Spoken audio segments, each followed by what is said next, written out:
In this video, I'll talk about how to accept employees' mistakes as learning opportunities. There are mistakes, and then there are big mistakes. Before we go into this subject, I just want to make clear that what I'm going to talk about here is not the type of mistakes where lives are endangered or damages are caused in such a way that the consequences are absolutely disastrous to any being. Because the tolerance for those type of mistakes, as much as we can learn from them, the level should be 0. What I'm talking about here are mistakes that we all do, that can cause delays, failures, misunderstandings, that we can all learn from, that can be rectified or tolerated. Truth is, if we aren't making mistakes, then maybe we aren't trying enough new things outside of our comfort zone, which in itself is already a mistake. Trial and error is the best way to learn and grow as a person. Mistakes bring innovation. Mistakes allow us to move into a growing zone where we make discoveries and learn lessons. You've heard this before. Mistakes are not failures. They help you eliminate what doesn't work so you can find what will. Benissimo. Now, while mistakes allow individuals to learn and grow, they can also be very costly to any company. So how do we deal with these mistakes and maybe set up parameters around them to make sure they won't impact us with long-term negative consequences?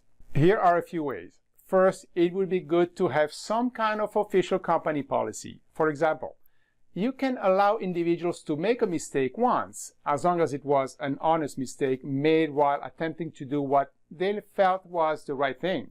The team could even help that person fix that mistake, but repeating that same mistake a second time is not going to be okay.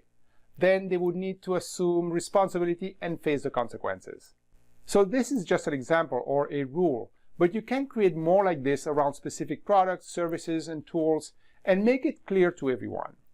Second, an important step that is often not clear to individuals is to make them understand how significant their role is.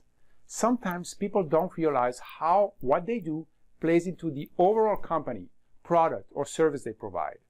For this, they need to realize all the work that has happened before their role comes into play, and then also realize how their piece of the puzzle plays into the future results. Often, they don't see the whole story.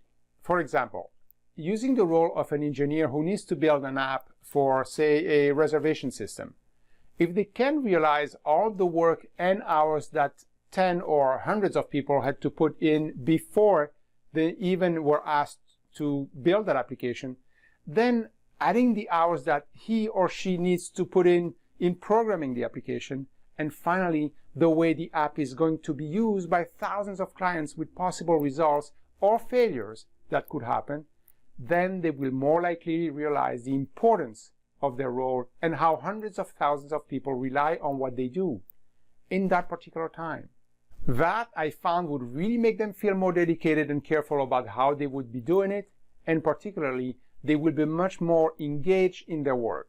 So make sure that you communicate the importance of their role to them. But again, mistakes happen. So how do we deal with it? Well, first of all, were they embarrassed about it or apathetic? If they are showing embarrassment, it means they care and are concerned. For that, you can treat it as a development opportunity and coach them on finding ways to resolve it. Now, if they seem apathetic, first make sure they understand the implication of what they do. And if you realize they don't get it, this could be an issue of communication. Also, good employees take accountability for their mistakes. If an employee hides the mistake or worse, places blame on others, the root of the issue isn't the mistake anymore, but rather the lack of accountability, and that must be addressed. Here is an opportunity for you to understand whether your work environment is comfortable enough for them to admit the errors so they can correct them, or are they afraid of retaliations? One way to do that is to acknowledge similarities with your employee, remembering that you too are imperfect and make mistakes. Show your compassionate side by revealing your vulnerabilities. This will drive out fear and make them feel that it's okay to share theirs and that they don't need to be always perfect around you and everyone else. Finalmente, last point, listen to their story. Again, here is a very important point. You can't move them toward improvements if you haven't discovered the root causes of their mistakes. Listen to them, be curious, and understand what happened. This shouldn't be a lecture. It should be a conversation so you can hear their side. Then they will be more likely to open up to your suggestions. I'll be posting a video about giving feedback on this subject. And then wait and be patient. You'll see the transformation over time.